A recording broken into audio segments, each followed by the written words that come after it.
días. ¿Cómo están? Bien, bien. Bueno, el día de hoy es informe quincenal de seguridad. Está con nosotros y agradecemos el doctor Alejandro Gertz Manero, fiscal general de la República, la licenciada Rosa Isela Rodríguez Velázquez, secretaria de Gobernación, el maestro Omar García Harfuch, secretario de Seguridad y Protección Ciudadana, el general Ricardo Trevilla Trejo, secretario de Defensa Nacional, el almirante Raimundo Pedro Morales Ángeles, secretario de Marina, el general Hernán Cortés Hernández, comandante de la Guardia Nacional, y la maestra Marcela Figueroa Franco, titular del secretario ejecutivo del Sistema Nacional de Seguridad Pública. Como siempre, en estas mañaneras del pueblo, en el informe de seguridad, inicia Marcela con los datos preliminares, importante porque todavía no cierra marzo, pero son los datos preliminares en homicidios dolosos. Después seguiría la secretaria de Gobernación para informar del programa integral de atención a las causas, que además de todos los programas de bienestar, el trabajo en educación, en salud, en todo lo que significa la atención integral a toda la población, pero en particular a quien menos tienen. Además de eso, son estos programas especiales que hacemos en distintas regiones del país y está a cargo tanto la Secretaría de Gobernación como el área de Prevención de Seguridad Pública. Rosa Isela nos lo va a informar. Después entraría el secretario de Seguridad para informar de las acciones más relevantes del Gabinete de Seguridad. Después el video que normalmente presentamos, que da cuenta de las acciones más relevantes y los resultados más relevantes desde que entramos al gobierno y particularmente en el mes de marzo. Y después vamos a las preguntas, si así les parece. Entonces empezamos con Marcela.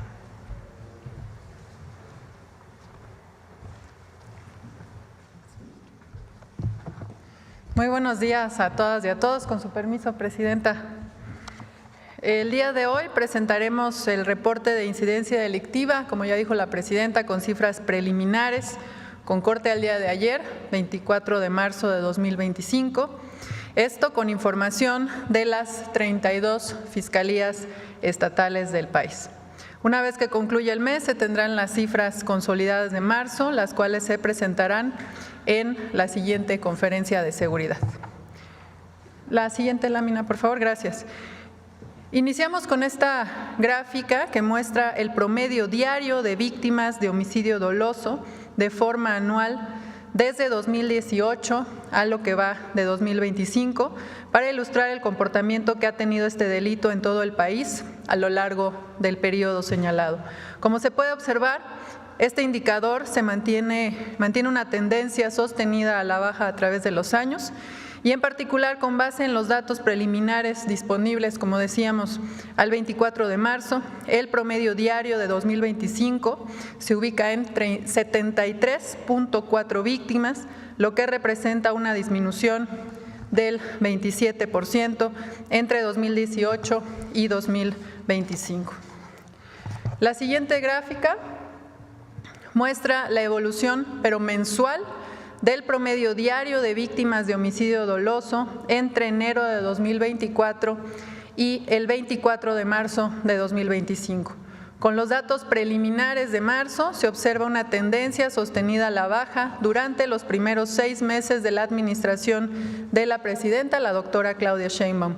Como se ve en la gráfica, en septiembre de 2024, el promedio diario de homicidios era de 86.9 y en lo que va de marzo este promedio es de 67.4 víctimas diarias, lo que significaría una reducción del 22.4% de forma preliminar. Finalmente, la siguiente gráfica presenta el número de víctimas de homicidio doloso por entidad federativa entre el 1 y el 24 de marzo de 2024. Con estas cifras preliminares se identifica que prácticamente la mitad de los homicidios de este mes, de lo que va del mes, el 49.2% se concentra en 6 estados. En primer lugar está Guanajuato, que reportó de forma preliminar hasta el día de ayer 277 víctimas, lo que representa el 17.1% del total de homicidios nacionales, poco más del doble de la siguiente entidad que ocupa el segundo lugar, que es el Estado de México, que a la fecha registra 121 homicidios de forma preliminar durante marzo, lo que representa el 7.8% del total nacional.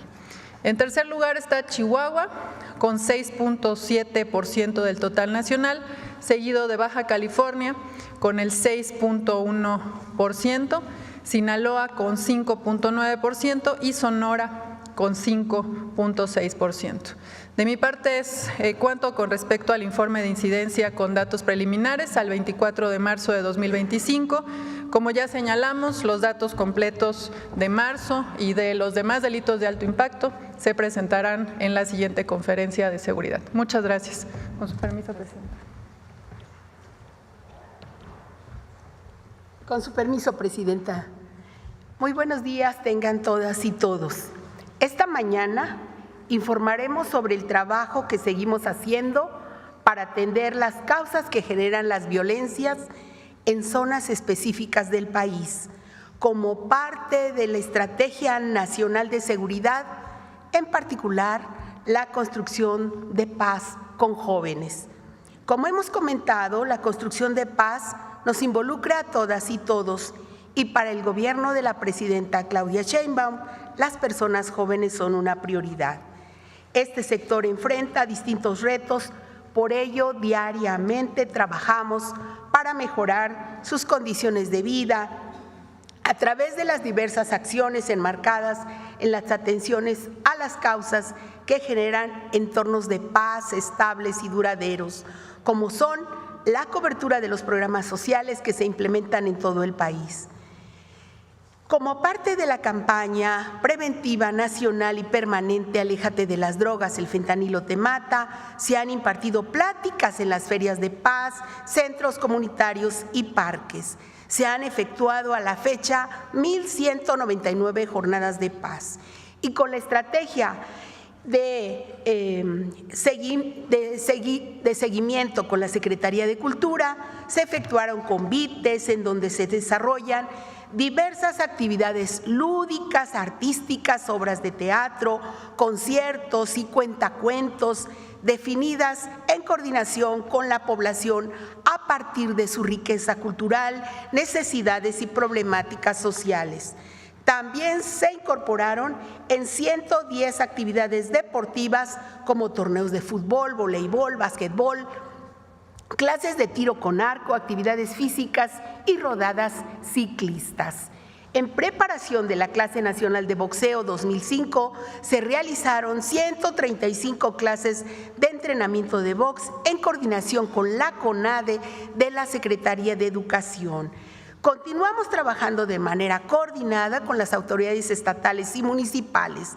Las brigadas del Gobierno de México han recorrido 17 municipios en Baja California, Chiapas, Chihuahua, Estado de México, Guanajuato, Guerrero, Michoacán y Tabasco, brindando 527,000 atenciones. Ahí hemos realizado más de 87,000 visitas casa por casa. Esa misma dinámica inició la semana pasada en Salamanca, Guanajuato.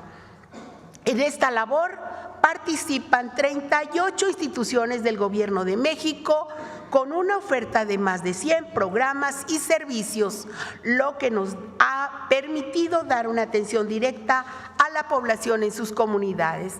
Agradecemos a todos los servidores públicos, pero muy importante a la Secretaría de Bienestar, a la Secretaría de Salud, al IMSS Bienestar, al ISSSTE, entre muchas otras, que han hecho posible la realización de 110 ferias de paz, donde se brindó atención médica, orientación jurídica, talleres, actividades recreativas y de difusión mediante la oferta de servicios de los gobiernos. A las personas jóvenes que ya no estudian y no han encontrado opciones laborales, se les ha incorporado al programa Jóvenes Construyendo al Futuro.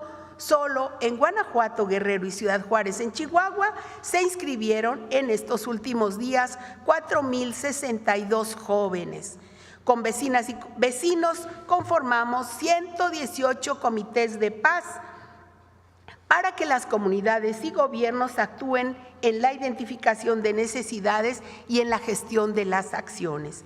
La semana pasada dimos apoyo también a la Secretaría de Bienestar en el pintado de viviendas en Acapulco y la recuperación de espacios en Ciudad Juárez, Celaya y León, buscando siempre que tengan cobertura los senderos de paz. Además, en Chiapas se entregaron 127 aparatos funcionales que proporcionó el DIF, se habilitó una antena de la Comisión Federal de Electricidad para ofrecer internet sin costo y se abrió una sucursal del Banco de Bienestar. Ahí en Chiapas estamos en la Trinitaria, en frontera con Malapa, en Chicomucelo, en Tila, en San Cristóbal de las Casas, trabajando con el gobierno del estado. Todas estas acciones han sumado 868,000 atenciones a lo largo del país y en los municipios prioritarios. Finalmente, mediante sí al desarme, sí a la paz, una acción que realiza el Gobierno de México con las iglesias, con la Iglesia Católica, evitamos el riesgo de que niñas, niños y jóvenes accedan a armas de fuego guardadas en sus hogares. Del 10 de enero, cuando iniciamos la instalación de módulos de canje a la fecha, se ha logrado la entrega voluntaria y anónima de 1,152 armas de fuego en 6 municipios de 5 estados, lo cual equivale a 782 armas cortas, 286 largas y 84 granadas, además de cargadores, cartuchos y estopines. Informar, señora presidenta, que solo en la Basílica de Guadalupe se intercambiaron 453 armas y granadas, mientras que en la Catedral de Ciudad Juárez, en menos tiempo, recién concluimos en marzo, ahora fueron en Ciudad Juárez 437. Ahí es donde más armas largas se han recolectado. A principios de abril anunciamos que estaremos instalando este módulo en Celaya, Guanajuato, y también en Villahermosa, Tabasco. A la par del canje de armas, hemos intercambiado más de 2,800 juguetes bélicos por didácticos para promover entre niñas y niños y adolescentes la cultura de la paz. Muchas gracias por su atención y gracias a todos los que participan en los programas. Gracias, presidente.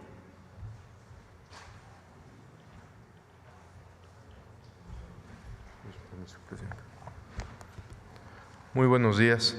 Hoy informaremos los resultados obtenidos por las mujeres y los hombres que integran las instituciones del Gabinete de Seguridad: Secretaría de la Defensa Nacional, Secretaría de Marina, Fiscalía General de la República, Secretaría de Seguridad y Protección Ciudadana, Guardia Nacional y el Centro Nacional de Inteligencia. También agradecemos la importante colaboración de la Secretaría de Gobernación para las acciones de atención a las causas y desarme voluntario. Del 1 de octubre del 2024 al 23 de marzo del 2025 se obtuvieron los siguientes resultados. Han sido detenidas 15,887 personas por delitos de alto impacto. Se han asegurado 134.7 toneladas de drogas, incluyendo 1,347 kilos de fentanilo y más de 2 millones de pastillas de fentanilo, evitando que estas sustancias nocivas afecten la salud de miles de jóvenes, y con esto también se evita el fortalecimiento de las organizaciones criminales por la enorme cantidad de recursos económicos que estas drogas representan. Se aseguraron y se sacaron de las calles de nuestro país más de 8,000 armas de fuego. Para combatir la producción de drogas sintéticas, en 17 estados de la República se han desarticulado y desmantelado 644 laboratorios clandestinos y áreas de concentración para la elaboración de metanfetaminas. En estas acciones se han asegurado casi 900,000 litros y 216,280 kilos de sustancias químicas, 504 reactores de síntesis orgánica, 322 condensadores, 124 destiladores. Con esto se evita la producción de millones de dosis de metanfetamina. En representación del Gabinete de Seguridad, a continuación mencionaré algunas acciones relevantes de las últimas 2 semanas. En costas de Baja California Sur, elementos de la Secretaría de Marina aseguraron 4.5 toneladas de cocaína. También se detuvo a 4 personas en esta acción, una de ellas de nacionalidad extranjera. Este aseguramiento se suma al total de 31 toneladas de droga asegurados en alta mar, incluido el aseguramiento histórico realizado por la Secretaría de Marina de 8 toneladas en octubre del 2024. En días pasados, en una operación encabezada por el Ejército Mexicano, se detuvieron a 4 personas en posesión de 2 lanzacohetes, 2 bazucas, 5 ametralladoras, 5 fusiles Barrett calibre 50, 34 armas largas, 16 granadas, 8 armas cortas, más de 1,000 cargadores, 80 kilos de cocaína, 51 millones de pesos y 40 vehículos. En Ixtlán del Río, Nayarit, se detuvo a Jonathan N., jefe de plaza en Tepic, a quien le aseguraron un arma larga, un arma corta, más de 1,500 pastillas de fentanilo, cuyo costo asciende a más de 600,000 pesos. También en el Marqués Querétaro, la Guardia Nacional aseguró 26 kilos de fentanilo, cuyo valor asciende a 216 millones de pesos. En el municipio de Teocelo, Veracruz, fue detenido Francisco Javier N., vinculado con diversos delitos como conspiración de crimen organizado y tráfico de extranjeros. Es considerado objetivo prioritario y uno de los 10 prófugos más buscados por el FBI. Trabajaba para una organización criminal que operaba en México, Estados Unidos y El Salvador. En 6 operaciones simultáneas realizadas por la Defensa Nacional, Marina, Fiscalía General de la República, Secretaría de Seguridad y Protección Ciudadana, Guardia Nacional y el Centro Nacional de Inteligencia, en los estados de Querétaro, Guanajuato y Yucatán, fueron detenidas 9 personas, integrantes de una célula delictiva vinculada a un grupo dedicado al secuestro, robo de hidrocarburo, venta de droga, ataques armados y principalmente homicidios en el estado de Guanajuato. Entre los detenidos está José Francisco N., líder de la célula y responsable del ataque al bar Cantaritos en Querétaro, donde perdieron la vida 10 personas. Además, se encargaba de ordenar agresiones a grupos rivales y también en contra de autoridades. También se detuvo a José Remedios N., líder de homicidas de una célula delictiva, identificado por el Centro Nacional de Inteligencia como uno de los principales generadores de violencia de la región de Guanajuato y de Querétaro. La detención de José Francisco N. tiene una gran relevancia, ya que era uno de los principales generadores de violencia en la región. Como lo hemos dicho en otras ocasiones, estamos convencidos que para disminuir la incidencia delictiva hay que detener a quienes cometen los delitos, y esto es una muestra de ello. En Guanajuato, la segunda semana de marzo del 2025 llegó al punto más alto de homicidios, con un promedio diario de 15.16 homicidios.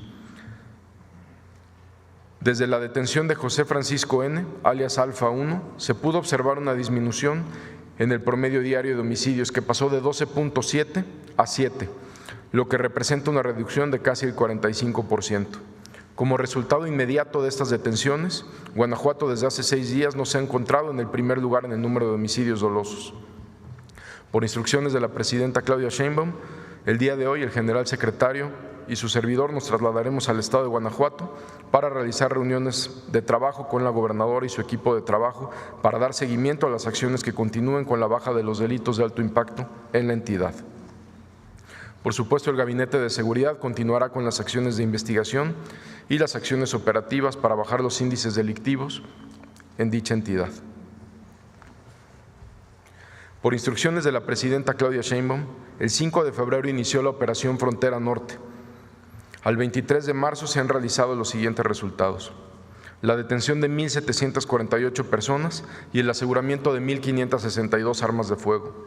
Se han asegurado 233,000 cartuchos de diversos calibres, 7.884 cargadores, más de 23,000 kilos de drogas, entre las cuales se encuentran 129 kilos de metanfetamina y 129 kilos de fentanilo y casi 1 millón de pastillas de fentanilo, además de 1.431 vehículos y 195 inmuebles. Como parte de este operativo, se han realizado los siguientes aseguramientos y detenciones. En Tecate, Baja California, fueron detenidas 3 personas y se aseguraron 42 kilos de fentanilo y 7 kilos de heroína, con un costo de la droga de 344 millones de pesos. En Mexicali también se aseguró un arma larga, 200,000 pastillas de fentanilo, más 21 kilos de fentanilo. La afectación económica por este aseguramiento es mayor a 250 millones de pesos. En San Fernando, Tamaulipas, se aseguraron 712 kilos de metanfetamina, con un valor de 210 millones de pesos. Queremos informar también que resultado del reforzamiento a la seguridad en el estado de Sinaloa, del 1 de octubre del 2024 al 23 de marzo del 2025, han sido detenidas más de 1,000 personas. Se han asegurado 1.489 armas de fuego y se han asegurado 51,970 kilos de droga, entre ellas 1.118 kilos y 1.133.072 pastillas de fentanilo. También en el estado de Sinaloa se han destruido 68 laboratorios para la elaboración de metanfetamina. Entre las acciones realizadas en esta entidad en los últimos 15 días destacan las siguientes. En el municipio de Culiacán fueron detenidas 2 personas a bordo de un vehículo con 102 kilos de metanfetamina. También en Culiacán fueron detenidas 2 personas, entre ellas un ciudadano estadounidense, quien cuenta con orden de aprehensión en Arizona. Se le aseguraron 2 kilos de metanfetamina, armas largas, cartuchos, cargadores, una granada de mano, chalecos tácticos y un vehículo. En el mismo municipio, resultado de trabajos de investigación de gabinete y campo, se identificó la operación de una célula delictiva relacionada con el trasiego internacional de droga, el trasiego de armas y la construcción de laboratorios de metanfetamina, además de realizar actividades de reclutamiento, secuestro, homicidios y ataques a autoridades y grupos rivales. Derivado de las investigaciones, se realizaron cateos en diferentes puntos de Culiacán, donde fueron detenidos Jesse N. y Juan Carlos N., relacionados con una agresión a una familia que viajaba en un vehículo, donde lamentablemente perdieron la vida 2 menores de edad en el mes de enero. En los inmuebles cateados se aseguraron aproximadamente 40 kilos de droga, precursores químicos, cristal, 6 armas largas, entre ellas un fusil Barrett calibre 50, 4 armas cortas, 6 vehículos, 3 de los cuales eran blindados. También, como informamos el día de ayer, en la Ciudad de México fue detenido José Gregorio N., alias El Lastra, responsable del reclutamiento para una organización criminal, quien operaba en Teuchitlán, Jalisco. Su detención permitió identificar el modo en que operaba esta organización para incrementar su capacidad de operación y estado de fuerza. Y esta detención aporta elementos esenciales para el esclarecimiento de los lamentables hechos ocurridos en el Rancho Izaguirre. Cabe destacar que en seguimiento a las acciones de patrullaje cibernético que realiza el Gabinete de Seguridad, al momento se han dado de baja 67 cuentas en plataformas que eran utilizadas para realizar el reclutamiento. Muchas gracias.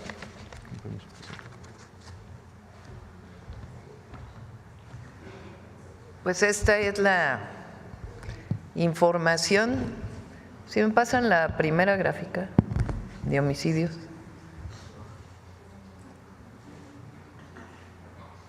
Que presentó Marcela. La de mensual, por favor. La cifra dice preliminar porque pues no ha terminado el mes de marzo. El Sistema de Seguridad, así se llama, el Sistema Nacional de Seguridad, cierra el mes normalmente unos 10 días después, o cierra los datos del mes 10 días después que termina el mes para poder pues, revisar si hubo algún homicidio de alguna fiscalía que no se reportó. ¿De dónde sale este número? De la información que envían las fiscalías estatales todos los días. De ahí se construye este número que revisamos todos los días en el gabinete. Y es importante destacarlo, aunque sea cifra preliminar de marzo, porque entre septiembre y marzo son 19 homicidios menos diario.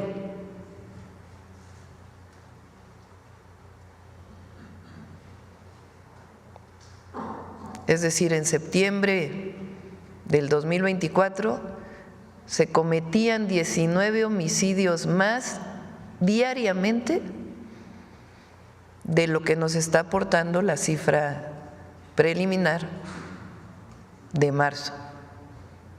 En el siguiente informe del gabinete, pues ya tendremos la cifra cerrada, pero es pues un esfuerzo muy importante de la estrategia de seguridad que estamos siguiendo.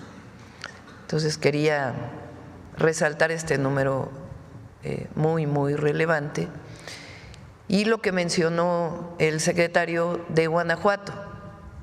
Por supuesto hay que estar trabajando diario para que no se eleven los homicidios, pero esta detención que se realizó al mismo tiempo en distintos estados para distintas células, por lo menos ha aportado que en esta semana pues hay una disminución significativa en Guanajuato.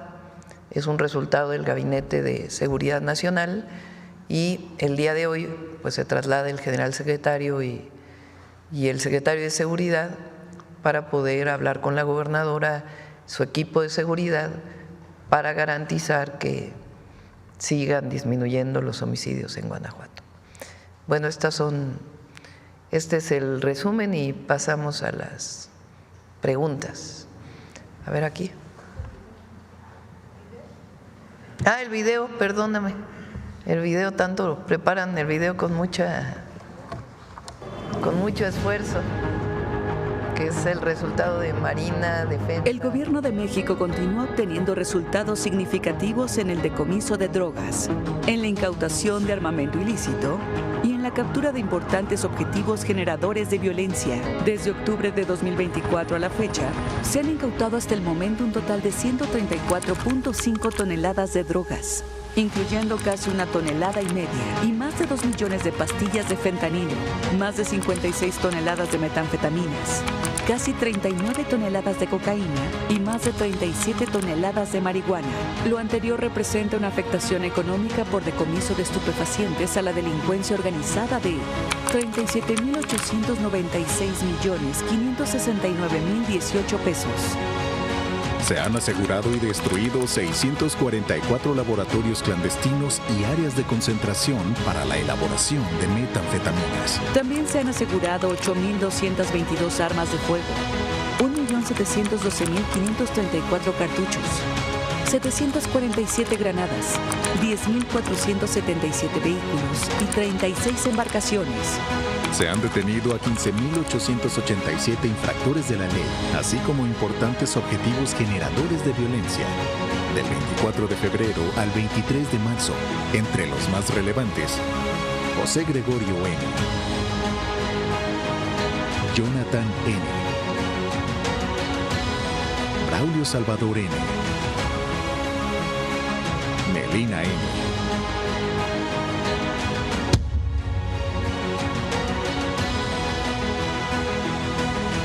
Carmen N., Luis Fernando N., José Roberto N., Rafael N. y Antonio N.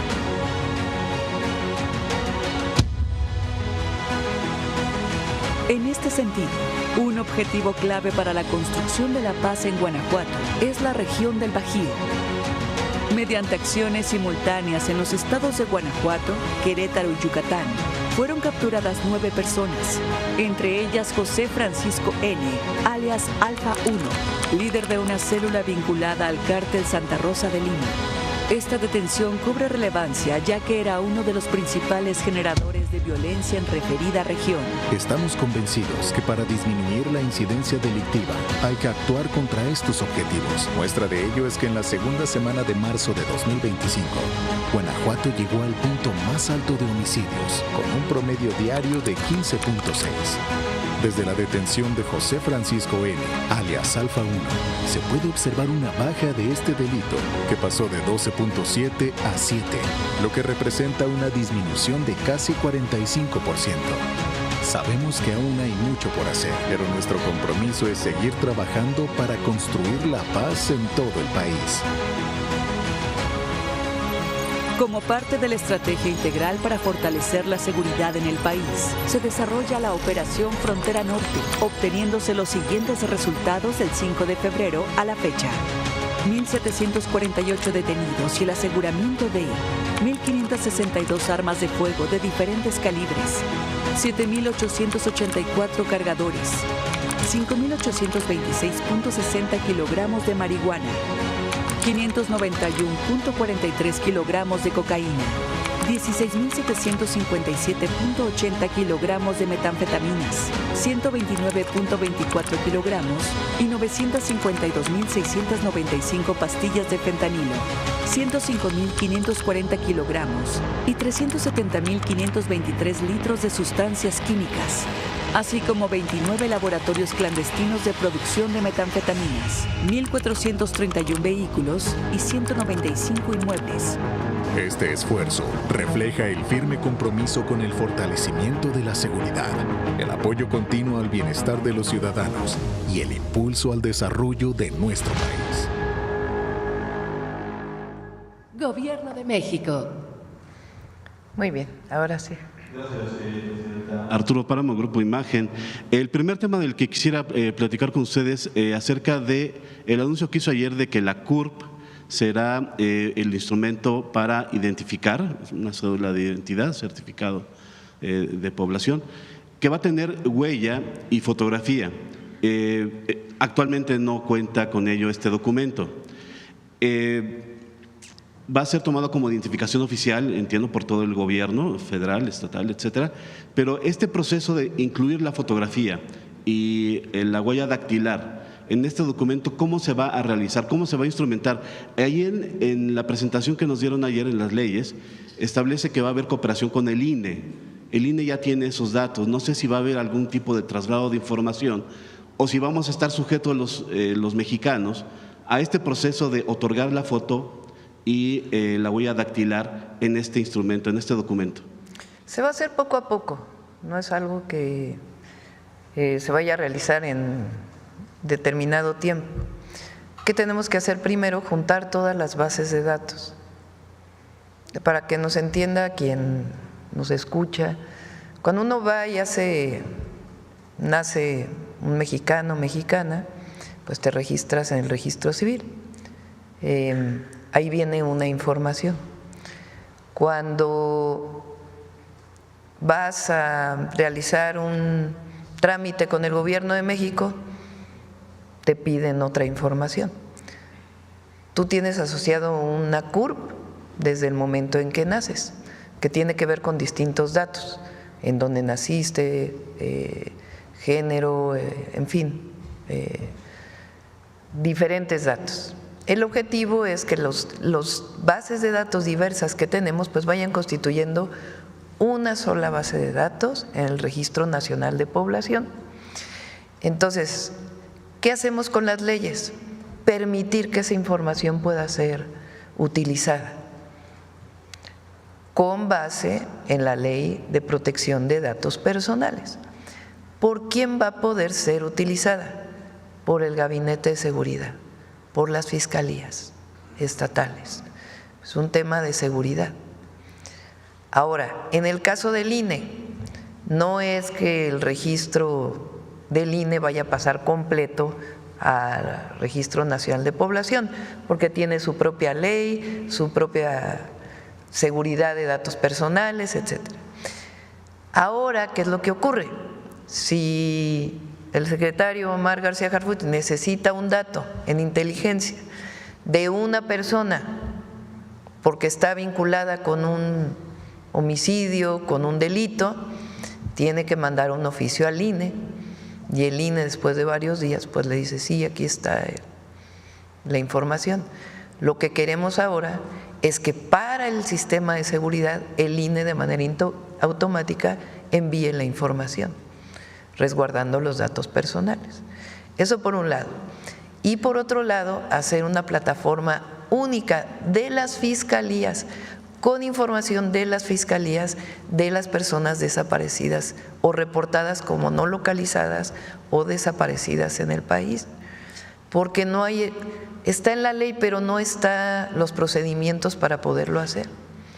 Entonces, en el CURP esa es la idea, y poco a poco ir tomando huellas y datos para poder tener un registro pues cada vez más robusto de la identidad en nuestro país. Se lo pregunto para motivos de seguridad. Se lo pregunto porque el registro federal de electores del INE pues se ha estado construyendo a lo largo de 40 años aproximadamente. Entonces, esta CURP con la fotografía y con la huella dactilar tendría, me imagino, que adquirirse equipo, hacerse una convocatoria, asistir a un módulo y será, como se dice, un proceso de mucho tiempo. Sí, pero poco se va a empezar. Poco. Primero son las bases de datos que ya existen, juntarlas, sin considerar el registro de electores. Ese se queda aparte porque no queremos que se diga que ahora queremos usar el registro de electores para otra cosa.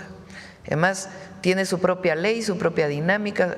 Constitucionalmente, el tema electoral tiene su propia normatividad. Lo que sí queremos es que el INE esté obligado a que frente a una institución de seguridad de inmediato dé la información. Y porque el Registro Federal de Electores solamente es de 18 años en adelante. Además, de 18 para atrás, también se va en la CURP, todos tenemos CURP. Sí, incluso poco a poco se va a ir construyendo este registro. Nos va a ayudar mucho en el país para el tema de seguridad y particularmente el tema de desaparición. ¿Se concluirá en el transcurso de esta administración, Presidenta? Sí. ¿Sí? Sí. Bueno, ese era el primero. El segundo es hacia el fiscal general de la República. Ayer nos comentaba usted que todavía no se tenía, no sé cómo llamarlo, posesión o a resguardo el predio de Izaguirre. Si nos pudiera comentar, señor fiscal, ¿en qué momento estamos? ¿Qué trámites se han hecho con la Fiscalía del Estado de Jalisco? Ya se entregó todo lo que había ahí, que dicen que se retiró. Ya se hicieron inspecciones de parte de ustedes. ¿Usted personalmente ha ido al predio o no ha ido? ¿O cuál es la situación, el momento en el que estamos en el caso del Rancho Izaguirre en cuanto a la Fiscalía? 4 preguntas, ¿con cuál comenzamos? El proceso, el trámite para hacerse cargo del rancho, ¿en qué momento va? Con motivo de una acción que para nosotros ha sido fundamental, el Ejército Mexicano y la Secretaría de Seguridad logró detener al Lastra. Esto fue la semana pasada. Y en un plazo verdaderamente perentorio, porque es un plazo constitucional, logramos con los datos que ellos nos dieron obtener y abrir una carpeta por delincuencia organizada. Eso es una carpeta de carácter federal. También logramos que el juez de control ya le dictara la formal prisión a este individuo, ya se encuentra en una cárcel de alta seguridad, y al tener ya una acción de carácter federal como la que ya tenemos, la madrugada del día de hoy, la Fiscalía General de la República, el Ministerio Público, la Policía y los peritos tomamos posesión de ese lugar. No habíamos podido tomar posesión porque, como bien se sabe, se estaba manejando por la Fiscalía Local, por haber sido la que hizo todas estas gestiones, que ya se habló de ellas con mucha claridad desde el mes de septiembre del año pasado. Ya en este momento es un asunto de carácter federal, está ocupado ese sitio por las autoridades federales y están entrando los peritos para determinar la realidad de lo que hay ahí. Los objetos que, de acuerdo con versiones iniciales, estaban ahí y que en el recorrido que se hizo ya no estaban, ropa, zapatos, etcétera. Eso está a resguardo ya también de la Fiscalía. Me imagino que estaba a resguardo de la Fiscalía Estatal, ya está a resguardo también de la Fiscalía General de la República. Nosotros, y eso lo habíamos estado tratando inclusive antes de esto del Lastra, para que la Fiscalía Local nos haga entrega de toda esa documentación, de todos los bienes, todas estas prendas, de lo que tenga en materia de ocios y lo que haya avanzado en estos 6 meses en los asuntos de carácter pericial para determinar qué tipo de actividades hubo ahí. Y por último sería, yo sé que en este tipo de casos es muy sensible la información y todos quisiéramos tener resultados rápidos, expeditos, inmediatos, pero se tiene que hacer todo un trabajo forense. ¿Cuánto tiempo se va a tardar en dar los primeros resultados, la primera información de lo que sucedió en este lugar? Una de las instrucciones muy claras que les di hoy al área pericial de la Fiscalía es que a partir del momento en que tomen posesión, que lo están haciendo ahora, yo creo que el día de hoy nos deben de dar un plazo específico, claro, por días, de qué es lo que nos van a informar pericialmente, en qué forma nos los van a dar. Yo creo que vamos a estar obteniendo de manera secuencial datos que nosotros debemos de hacerlos públicos, porque ese es uno de los problemas más serios que tiene ese lugar. Por último, ahora sí, perdón. En la conferencia que dio usted la semana pasada, ya se había hablado de que sí había indicios de que al menos había restos humanos. Así es. No se dice cantidad, no se dice en dónde exactamente.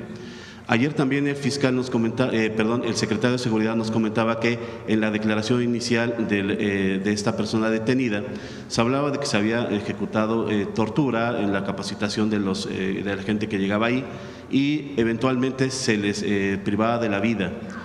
¿Hay algún indicio de que ahí sí hubo gente que fuera privada de la vida, restos ahí en el lugar? A ver, vámonos por orden. Ahí hay 3 preguntas. La primera, esta persona, las declaraciones que hizo ante los primeros respondientes, no declaró frente al juez. Nosotros tenemos que esperar las declaraciones frente al juez por razones procesales que son reconocidas. Todos los bienes de los cuales nos dio cuenta la Fiscalía local, pero que no nos ha entregado todavía las pruebas, en este momento, ya que tenemos abierta un caso federal, ya la orden va a ser inmediata para que todo lo que tenga en su poder lo entregue y los procesos periciales que tenga los continúe hasta que los termine, porque no quiero que se vaya a quedar un proceso pericial que lleva 6 meses, trunco, mientras nosotros estamos comenzando otro en el que podríamos tener toda la información que ellos ya recabaron. Le agradezco mucho, fiscal. A usted muchas gracias. Muy amable. Presidenta, nada más, si nos puede hacer un comentario. El próximo viernes viene a México en una gira que va a realizar por Centroamérica y por México, Kristi Noem, la secretaria de Seguridad Interior de Estados Unidos. ¿Algún comentario acerca de ello? Ayer también vimos que estaban aquí presentes en la tarde, bueno, en el transcurso del día, los secretarios de la Defensa y secretario de Marina, estaba gente de aduanas también. Es parte de todo este proceso de preparar pues no sé, el informe que tenga que hacer México hacia el 2 de abril para este tema de los aranceles. No es un informe, es una reunión de coordinación. Ella viene el viernes, la vamos a recibir alrededor de la 1 de la tarde, la vamos a recibir conjuntamente, fue su solicitud. La secretaria de Gobernación, el secretario de Seguridad, el secretario de Relaciones Exteriores y su servidora, y no es que vayamos a darle un informe, sino que es importante que se conozca cuáles son los resultados del Gabinete de Seguridad. Si recuerdan, acordamos una serie de acciones conjuntas en una reunión que hubo en Washington, donde estuvo el secretario de Marina, de la Defensa, el secretario de Relaciones Exteriores y el propio fiscal, y ahí se acordaron una serie de puntos. Entonces vamos a dar seguimiento pues a esos acuerdos que se tomaron. Entonces aquí la vamos a recibir y vamos a estar en este proceso de coordinación. No tiene ya que ver con el tema de los aranceles, es darle seguimiento a los acuerdos que tomamos en materia de seguridad. La reunión que tuvimos con responsables de la Defensa y Marina es un trabajo que estamos haciendo para fortalecer aduanas y la recaudación de las aduanas. Entonces, estamos trabajando conjuntamente para fortalecer ese trabajo. Muchas gracias. Sí. A ver, por acá estabas desde ayer. Buenos días, Presidenta. Rodrigo Muñoz, de NX Noticias. Justamente en el tema de Estados Unidos, el día de ayer el presidente Donald Trump comenta que habría algunas excepciones a los aranceles que podrían ser impuestos a principios del próximo mes. Preguntarle cómo han ido avanzando estas negociaciones encabezadas por el secretario de Economía, Marcelo Ebrard, y si de casualidad han tenido un primer acercamiento con el equipo de Mark Carney, el nuevo primer ministro de Canadá, respecto también a este tema de aranceles. Se está trabajando con ellos, sí es importante porque ellos pues tienen propuestas, no todas las conocemos hasta que no llegue el 2 de abril. Y nosotros lo que estamos en estas reuniones pues es brindando toda la información de las afectaciones que tendría para Estados Unidos y para México el poner aranceles nuevamente. Entonces vamos a esperar al 2 de abril y sí hay mucha comunicación entre el secretario Ebrard y el secretario Lutnick. Están pues en comunicación permanente y estamos trabajando también con muchos sectores empresariales, desde las automotrices, acero, aluminio, etcétera, etcétera, para tener esta información y también, de acuerdo a lo que vayan a presentar el 2 de abril, pues nosotros anunciar las medidas que anunciaríamos, si es el caso, el 3 de abril. aprovechando que está el fiscal, preguntarle si existe alguna, cómo avanza el tema del exgobernador Silvano Aureoles, que pues ya se emitió la ficha roja por parte de Interpol, y conocer si hay alguna o qué tipo de colaboración hay sobre este caso, fiscal. Sí, ya se emitió la ficha roja, ya todas las autoridades, sobre todo en los Estados Unidos, de los países con los que tenemos frontera, y en España y en los países de Europa, ya están alertados. La situación de ese individuo es la de muchos asuntos que tenemos de esa naturaleza, en los que el cerco de la operación de identificación y de obtención de su aprehensión se va a dar, no cabe duda. Es cosa nada más de manejarlo con toda la prioridad y con todo el cuidado. Como usted ya sabe, prácticamente todos sus cómplices ya fueron detenidos, han sido procesados y en un plazo muy corto lo vamos a tener. Gracias, fiscal.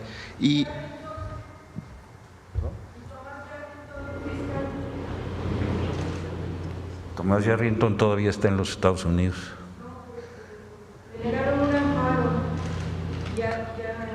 Pues todavía está en los Estados Unidos. No ha llegado a México. Cuando llegue a México y presente su amparo, vamos a acudir a las autoridades federales, judiciales, para poder obtener el cumplimiento de todas las sanciones que hay para él. Todavía está en los Estados Unidos. Presidente, si me permite, la última pregunta para el secretario Omar García Harfuch. Si la estrategia, esta reunión que va a sostener con las autoridades estatales de Guanajuato se parece a las reuniones que tuvo en Tabasco, y cómo le fue ahí, y ahora cómo pretende establecer este sistema ahí en Guanajuato. Gracias. Son reuniones que se hacen revisiones periódicas en materia de seguridad. Lo de Tabasco, la reunión de Tabasco fue una instrucción de la presidenta Claudia Sheinbaum, que nos giró al secretario de Defensa, al secretario de Marina y a su servidor, para incrementar el estado de fuerza en Tabasco, lo cual ha tenido un resultado positivo. Ha tenido aproximadamente en un mes un 25 o 28% de menos homicidios, que eso lo vamos a presentar también en 15 días. Y esta reunión de Guanajuato, pues derivado de estas detenciones que se realizaron en esta semana y la semana pasada, más las que se planean hacer, pues también la presidenta nos instruyó tener esta reunión con el gobierno de Guanajuato, con la finalidad de incrementar las operaciones, revisar la estrategia de seguridad y ver sobre todo en qué podemos apoyar como federación al Estado. Gracias, secretario. Gracias, presidente. A ver, aquí. Gracias, presidenta. Julián Mazoy, de SDP Noticias, un gusto estar acá. Y buenos días a todos, compañeros también. Presidenta, la primera de seguimiento acerca de este asunto de la CURP. Entiendo que es un proceso y va largo, pero saber si va a haber una credencialización física eventualmente, o si es más bien sostener el número, los dígitos y letras que implica la CURP para que exista esta base de datos, o si eventualmente sí se planea credencializar al país. Se está revisando lo de la credencialización. Por lo pronto es la identidad de la persona, que es lo más importante, que como saben hoy, cuando hay una base de datos digital, pues nos permite hacer muchos cruces de información, particularmente al Gabinete de Seguridad, a las fiscalías, pues que le permitan dar mucho más rápido, sea con una víctima o con un presunto delincuente. Bien, sí, perfecto. Y presidenta, pues este fin de semana se inauguró, usted estuvo presente ahí en Hidalgo, se inauguró ya la construcción del tren México-Pachuca, que implica pues una construcción de mucho más que solamente eso, es la primera parte de un plan muy amplio que usted ha presentado. Dentro de ello mismo, pues vi la transmisión y no pude evitar, presidenta, recordar una rueda de prensa que dio usted en la transición, en su casa de transición en Iztapalapa, donde estoy presente, y a pregunta de una reportera periodista internacional, entiendo que venezolana, le preguntó: presidenta, ¿cuál iba a ser presidenta electa en ese momento? ¿Cuál va a ser el sello de su gobierno? Y usted dijo, pues van a haber varios, van a haber diferentes cosas, un segundo piso, pero creo que para responder a esto me gustaría ser recordada como una presidenta que construyó reconstruyó los trenes de este país, reconstruyó el sistema ferroviario que había sido privatizado y destrozado, vendido a particulares, y creo que así podría ser. Y no obstante, pues sobre ello ha habido una respuesta por parte de los sectores más reaccionarios de este país que cuestiona la utilidad de regresar a este sistema de movilidad. Hace un par de meses, quien entiendo que es abogado personal de Felipe Calderón y fue exsecretario de Trabajo, Javier Lozano, dijo lo siguiente en un espacio de análisis al cual recurre la oposición de forma regular.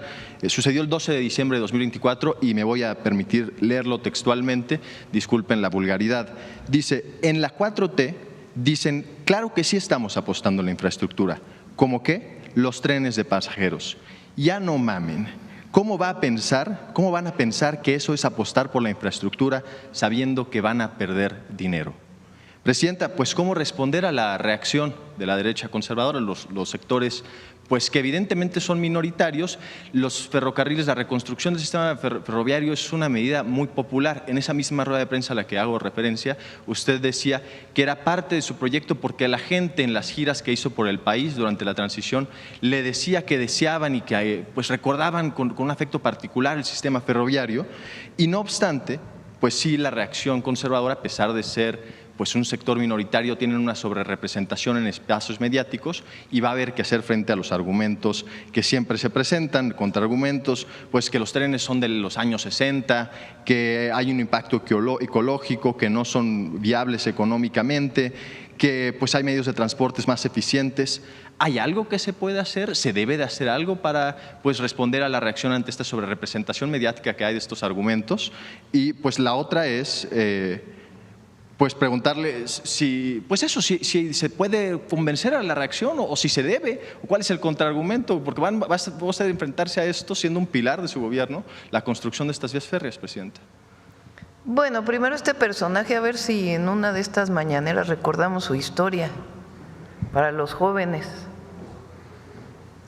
¿Quién es este personaje? ¿Con quién trabajó? Ya nomás el caso de, ¿cómo se llamaba este personaje que tenía guardado dinero ahí? Shenli llegó. ¿No lo mencionó a él? No lo mencionó, Presidenta. Él lo mencionó a Lozano, ¿no? Yo digo, el no lo Copela mencionó Socuello, ¿no? De aquella época. Claro. Sí.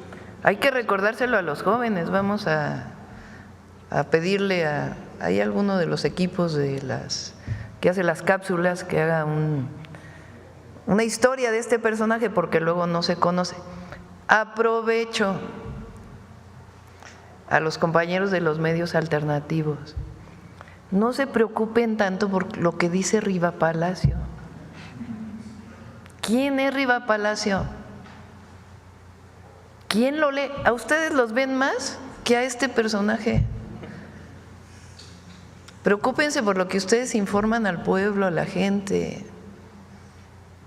No, de verdad, o sea, fue de Notimex, ¿no? Con Salinas.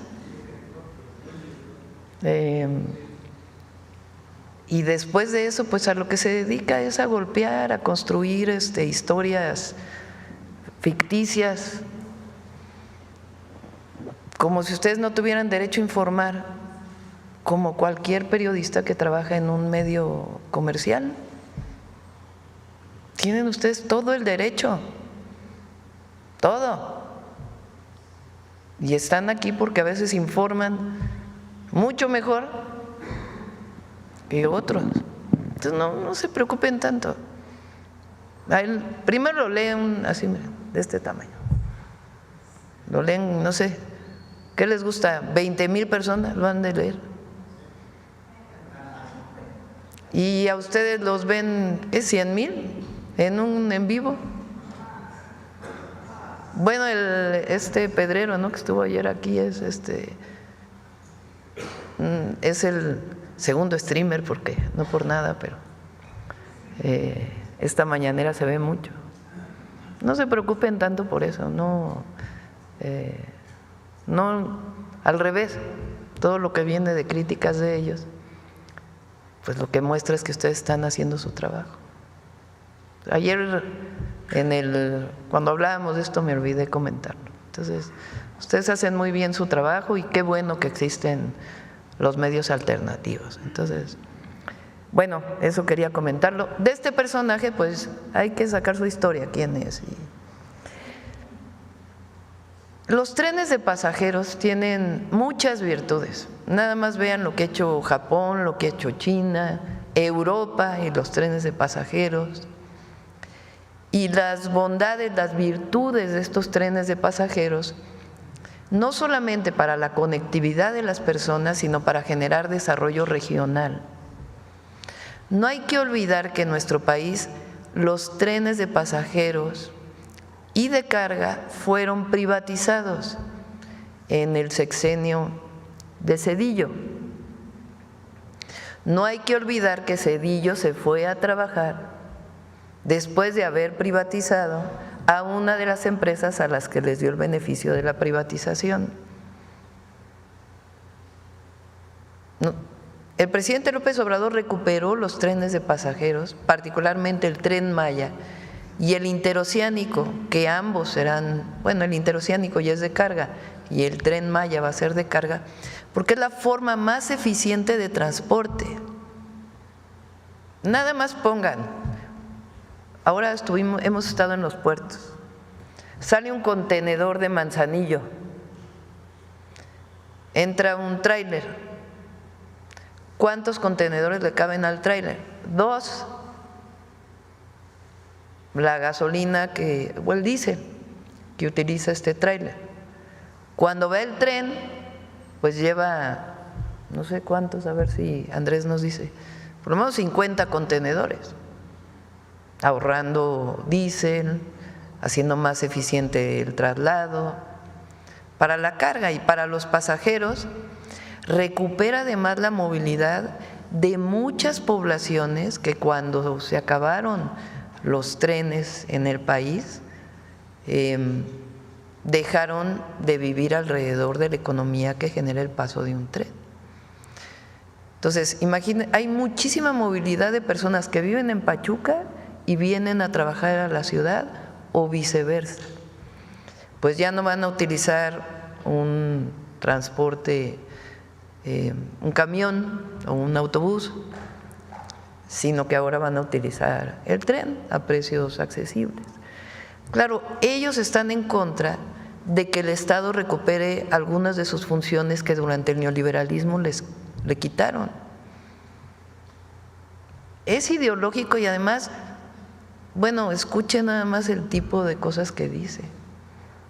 Están como obsesionados, enojados. Es así como… Sí, no sé cómo explicarlo, están enojadísimos.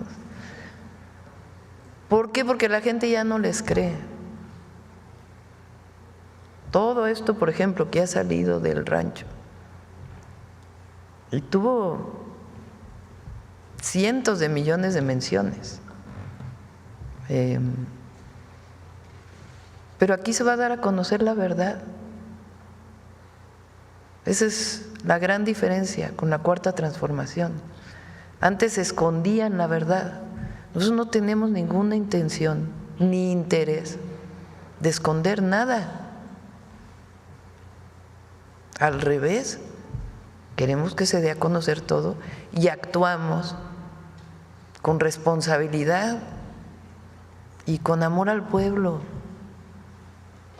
Allá tienen los amores en otros lados, si es que todavía les queda un poco de amor, la verdad. Presidenta, una de seguimiento a este asunto de los trenes, pues son más de 3,000 kilómetros los que usted ha anunciado, incluyendo… 3,000 kilómetros que se han anunciado, especialmente en 2 rutas, la que va a ir desde la Ciudad de México hasta Nogales por el Pacífico, y luego en la transmisión usted también anuncia esta ruta que va por el Golfo, y hay un momento que no se escucha bien, pero usted dice el Golfo, ¿nos recuerda el nombre del Golfo? Sí, así dije, el Golfo de… Así. El Golfo de México, Presidenta. Ahora, Presidenta, recibió este fin de semana usted a 23, entiendo, embajadores, sus cartas credenciales se las presentaron. Dentro de ellos me llamó la atención la presencia del nuevo embajador de Canadá, que sustituye al ex embajador, el señor Grimm, que recibió un extrañamiento por parte del gobierno federal a finales del sexenio pasado, extrañamiento al que usted se sumó como presidenta electa de la República, por pues decía que había preocupaciones de los inversionistas canadienses por la reforma al Poder Judicial. Preguntarle si el nuevo embajador hizo algún tipo de comentario así o si ahora sí ya quieren empezar con el pie derecho. Muy bien de cómo estrechar las relaciones con Canadá. Por cierto, en efecto, tenemos pendiente una llamada con el primer ministro de Canadá. No se han podido ajustar las agendas, pero ya esperemos que muy pronto ya se dé esta comunicación. ¿No haya preocupación? ¿No dijo nada de preocupación del sector privado? Pues ya quién va a cuestionar la reforma al Poder Judicial. Gracias, presidente. Sí. A ver, por acá. Gracias, presidenta. Buenos días, Judith Sánchez Reyes de Perspectivas y Radio Milet. Esta pregunta es para el fiscal, preguntarle si al haber abierto el rancho para que se hiciera un recorrido por personas no especializadas en materia forense y demás, no va a obstaculizar la investigación que va a hacer la Fiscalía en este sentido.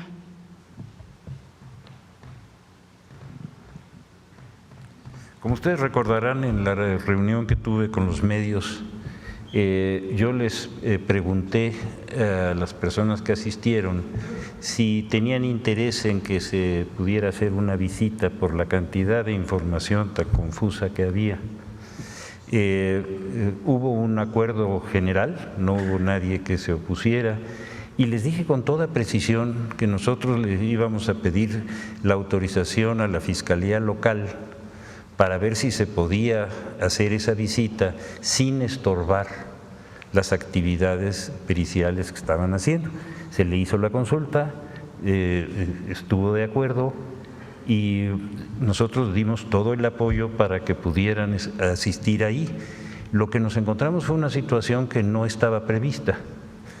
La Fiscalía del Estado hizo después de que nos dio esa autorización, hizo una invitación por su propia cuenta para llevar a grupos sociales una hora antes de que llegaran los periodistas. Eso fue lo que vimos. No sé si esté claro. ¿Y eso no, digamos, provocaría una sanción, alguna situación a la Fiscalía? Perdón, no le oí la pregunta. El hecho de que ellos hayan ingresado a personas antes no cae en una omisión o una sanción. Es una responsabilidad de ellos. Ellos van a tener que dar cuenta de todas las responsabilidades que tienen y las siguen teniendo y las comenzaron a tener desde el septiembre del año pasado y que nosotros ya dimos cuenta con toda precisión, con pruebas documentales muy claras de qué es todo lo que falta y todo lo que falta es de su responsabilidad y van a tener que dar cuenta. Entonces, ¿abrirían carpetas de investigación contra funcionarios? Tenemos las carpetas abiertas, no hay problema. ¿Algo más? Por el momento es todo, fiscal. Y esta pregunta es para el secretario de Seguridad, si me permite. De estos más de 15,000 detenidos que se han dado en estos últimos meses, ¿en dónde están recluidos? O sea, ¿cuáles son como los estados en donde están estas personas? Y si esto no ha agravado el asunto de sobrepoblación que hay en los centros penitenciarios en el país, tomando en cuenta que hay información de que el 46.4% de la población privada de la libertad a nivel nacional comparte una celda con más de 5 personas. Entonces, no sé si esto ha agravado, ¿sí?, la sobrepoblación. No tenemos un reporte de algo delicado en el sistema penitenciario, que estos 15,000 detenidos haya sido significativo, pero con gusto, para no especular, hoy mismo checamos la información con el Sistema Penitenciario Federal, que depende de la Secretaría, que a su vez tiene contacto con los 32 sistemas penitenciarios. ¿Podría haber un mapeo, secretario, sobre saber cuáles son los estados principalmente en donde se encuentran? No sé si la mayoría estén en cárceles de alta seguridad y cuáles serían como los principales delitos por los cuales están detenidos. Sí, los principales delitos principalmente ha sido portación de arma de fuego, posesión de droga, también homicidio, lesiones por arma de fuego, robo de vehículo con violencia, los delitos de alto impacto principalmente. Y con gusto revisamos en qué penales, en qué sistemas penitenciarios donde más se han ingresado, se lo podemos preparar de manera inmediata.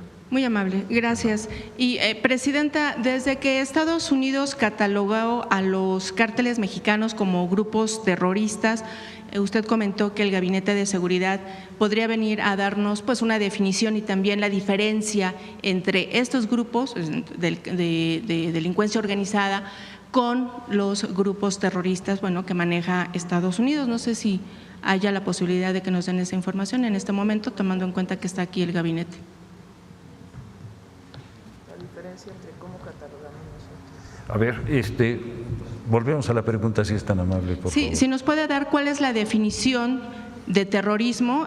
Aquí en el gobierno mexicano se había dicho que es diferente a la que maneja, por ejemplo, Estados Unidos, y sobre todo la diferencia de los cárteles mexicanos con grupos terroristas.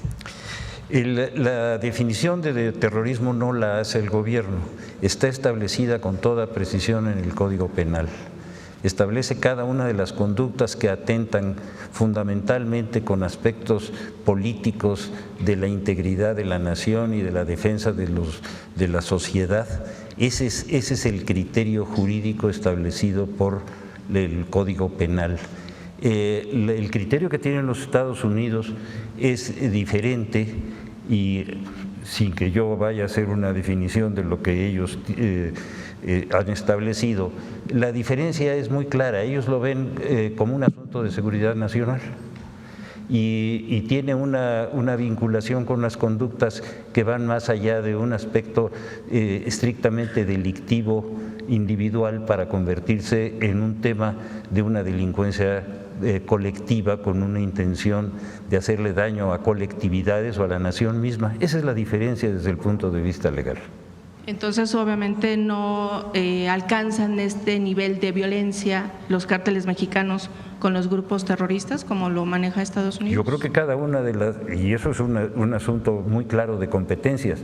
En México la competencia es sola y exclusivamente de México, no de ningún otro país, y nosotros aplicamos la ley no conforme a nuestro criterio, sino contra lo que dice la ley, y la ley, como le explico a ustedes, es muy clara. Lo que ellos están planteando son sus problemas de seguridad nacional, y creo que la señora presidenta ha sido clarísima. Ellos tienen todo el derecho de hacer cualquier definición de su seguridad nacional, siempre y cuando no afecte ni la soberanía ni la seguridad nacional de México. Eso está clarísimo, y en eso no va a haber ningún cambio ni ninguna indefinición. Está clarísimo. Muchas gracias. Y finalmente, Presidenta, hace unos días tuvimos la oportunidad de conocer la historia de este grupo de reacción inmediata que se acaba de conformar en Chiapas, denominado PACAL, y nos llamó mucho la atención que la mayoría de sus integrantes son elementos de la extinta Policía Federal Preventiva. Nos comentaban justamente que en este periodo del nuevo gobierno han podido bajar el índice de delincuencia, el índice delictivo, y eso incluso se refleja un poco en la población. Quienes nos comentaba, por ejemplo, el fiscal fronterizo Costa, que esta acción de los policías ha creado confianza en la población, y eso también a su vez ha hecho que haya denuncias de casos o delitos como, por ejemplo, extorsión, que era uno de los delitos como muy diario en Chiapas. Preguntar igual también con la gente del gabinete si dentro de estas reuniones checan estos modelos que cada gobierno está haciendo y que están dando resultados. Al final del día, bueno, la Policía Federal Preventiva el sexenio pasado se desintegró porque se decía que hubo muchos actos de corrupción, los cuales obviamente no está aquí a cuestión, pero muchos de los elementos tienen una gran preparación. Entonces, preguntar si, por ejemplo, este tipo de modelos que están dando resultados de manera estatal se pueden a lo mejor replicar en estados en donde hay, por ejemplo, focos rojos, o se puede hacer a nivel nacional. Muchas policías estatales tienen fuerzas especiales. Por ejemplo, a lo mejor, Omar, puedes platicar aquí en la Ciudad de México cómo estaba dividida la policía y las fuerzas especiales que había. Sí, aquí en la Ciudad de México estaba principalmente de las subsecretarías que tiene la Policía de la Ciudad de México, era Subsecretaría de Operación Policial, que son la mayor cantidad de compañeros y compañeras que vemos en las calles, que están divididos en más de 70 sectores, la Subsecretaría de Tránsito, la Subsecretaría de Investigación e Inteligencia, pero también pues hay unidades, como ya lo dijo la señora presidenta, unidades especiales de investigación y también operativas, como la que usted menciona de Chiapas. Hay varios estados que han conformado fuerzas especiales, pero consideramos que, tomando en cuenta el modelo de la Ciudad de México, lo que verdaderamente fortalece a una entidad federativa y lo que fortalece la seguridad de una entidad federativa más que un grupo especial, pues es la construcción y el fortalecimiento de las instituciones de seguridad, que en el caso de Chiapas es lo que está ocurriendo. No solo es el grupo especial, sino están aumentándole el sueldo a la policía, comprando patrullas, fortaleciendo a la fiscalía, y eso es lo que se hizo aquí en la Ciudad de México y se ha estado haciendo en otros estados. Muy amable, gracias. Este grupo que porque estuvimos en Chiapas y estuvimos hablando mucho con el gobernador. Él ha fortalecido, como bien dice el secretario, las instituciones de seguridad y su coordinación. Y entre otras cosas hizo este grupo especial como parte de la Secretaría de Seguridad Pública, que no solo está formado por algunos antiguos policías federales. Él hizo entrevistas junto con su actual secretario de Seguridad de distintas personas que pudieran cumplir con la función que él ha planteado. Pero está trabajando con la Fiscalía, porque eso es importante. Para poder hacer una detención, ¿quién hace la detención? Si es en flagrancia, pues son las instituciones de seguridad, Secretaría de Seguridad, la Defensa, la Marina y ahora particularmente la Guardia Nacional o las policías estatales. Pero cuando hay una investigación que lleva una carpeta de investigación, ahí se colabora ahora con las áreas de inteligencia y, muy importante, la Fiscalía General de la República y las fiscalías estatales, porque, como bien ha dicho el fiscal general, la mayoría de los delitos son del fuero común. Entonces, en Chiapas, además de este grupo que tiene sus resultados, lo que ha ocurrido es que hay una coordinación muy grande del Gabinete de Seguridad y eso les ha dado resultados.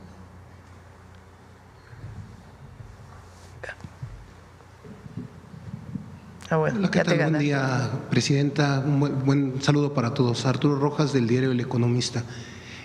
Platicando con madres buscadoras que se dieron cita al rancho Izaguirre la semana pasada, algunas me comentaron que esperaban un mensaje por parte del fiscal general y también por parte del fiscal estatal, pero que minutos antes de que esto fuera así, se les notificó que nadie de las autoridades iba a acudir. Me gustaría conocer si esto es verdad y por qué no acudieron ninguna autoridad al rancho.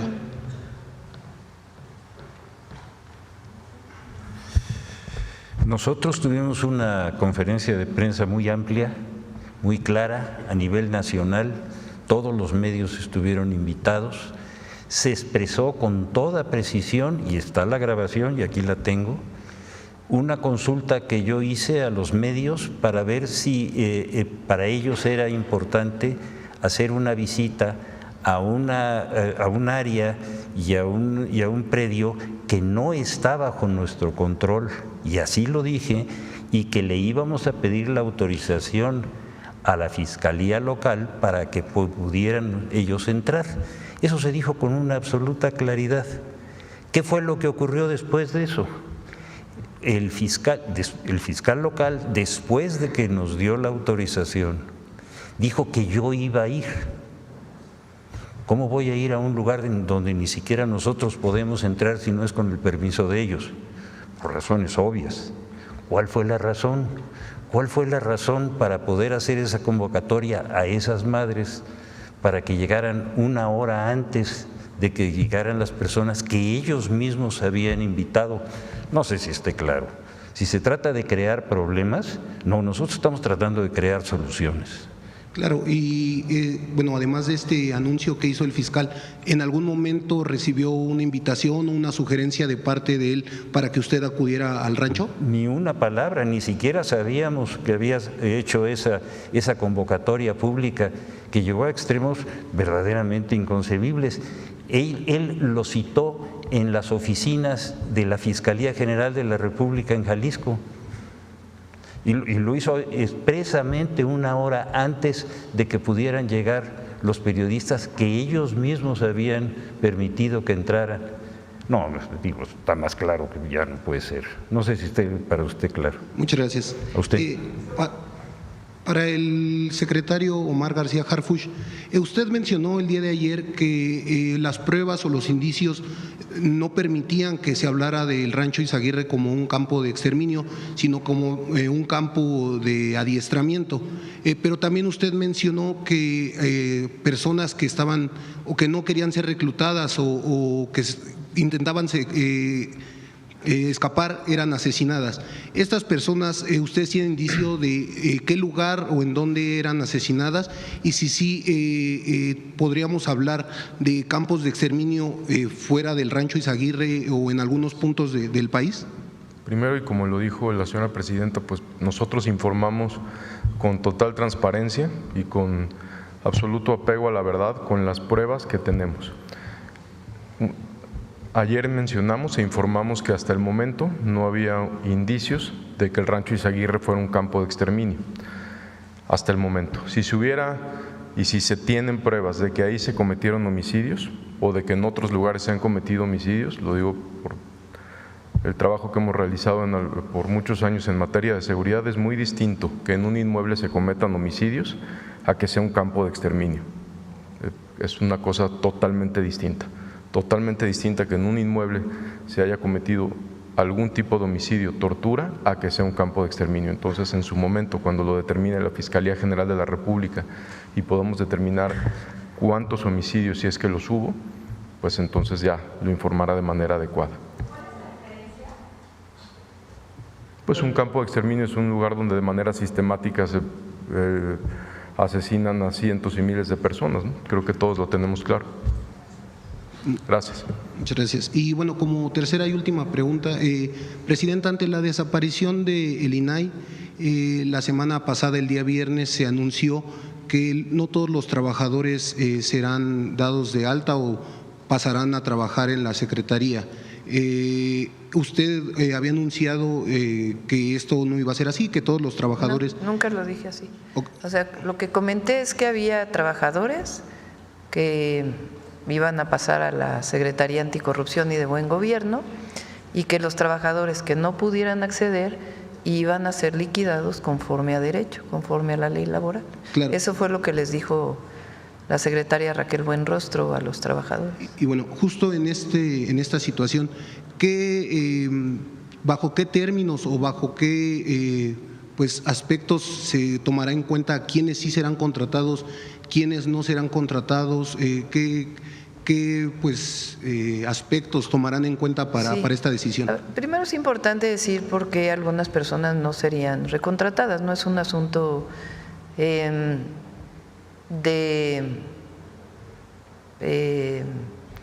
preconcebido de que estamos en contra de algunos trabajadores, ni mucho menos. El INAI se construyó como una institución grandísima, excesiva, que tenía un presupuesto muy grande. Entonces, el presupuesto que va para burocracia se quita para otras cosas.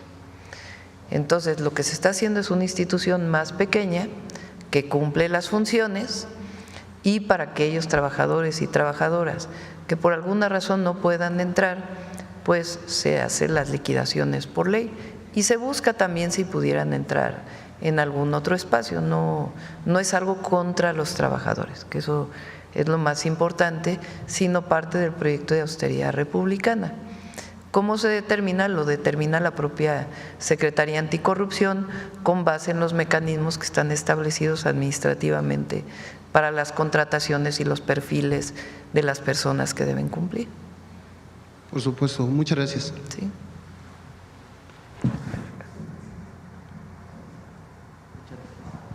Buenos días, gracias Presidenta, integrantes del gabinete. Julio Sánchez de Uno TV.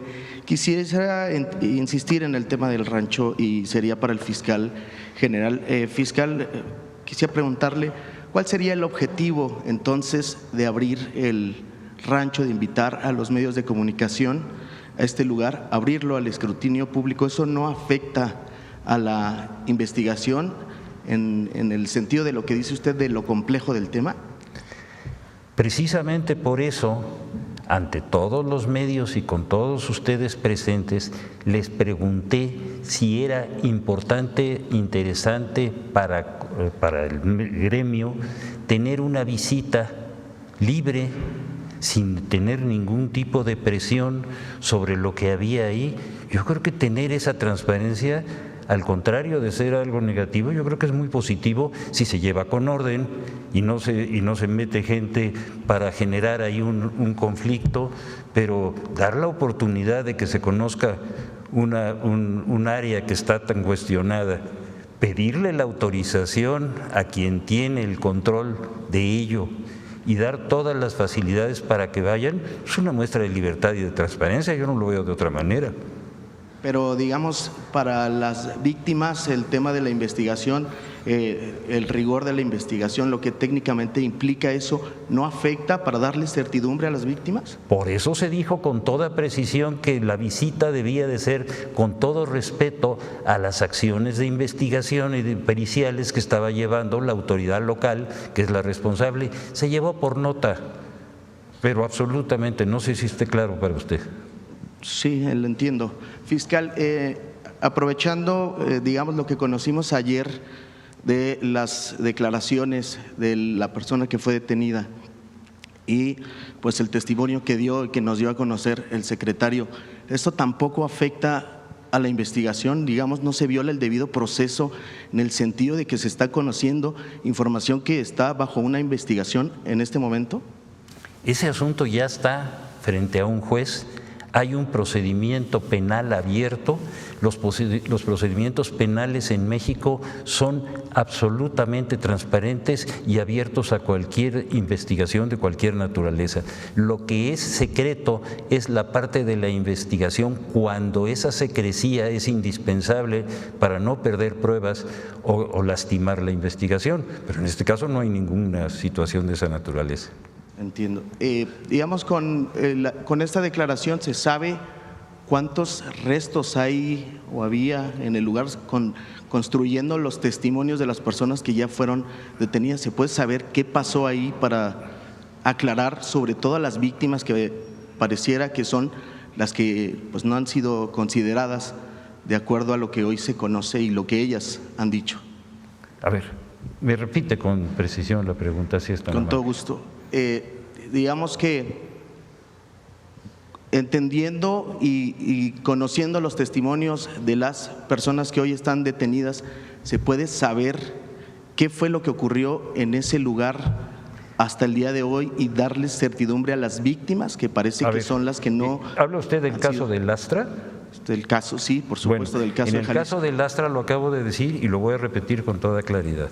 Se estableció, gracias a las acciones tanto del Ejército como de la Secretaría de Seguridad, la detención de este individuo que confesó ser el enganchador que llevaba a las personas a esa actividad.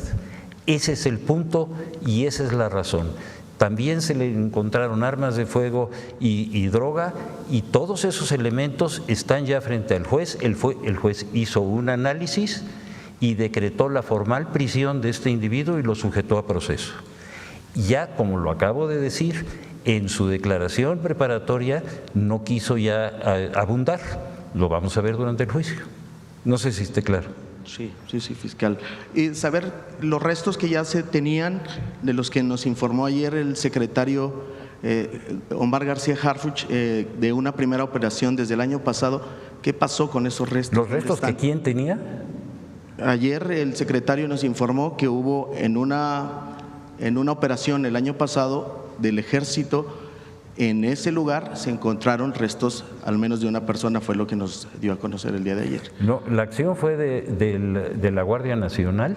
De la Guardia Nacional. Y la Guardia Nacional le dio conocimiento a la autoridad local por delitos del orden común, que son 2, homicidio y secuestro, que es por esos 2 elementos fue por los que se inició localmente ese procedimiento, y cuando ese procedimiento a partir del mes de marzo tuvo la difusión que ya supimos todos que había esa situación, se le requirió a la autoridad local que entregara todas las pruebas que tenía y que no dejara de continuar con su trabajo.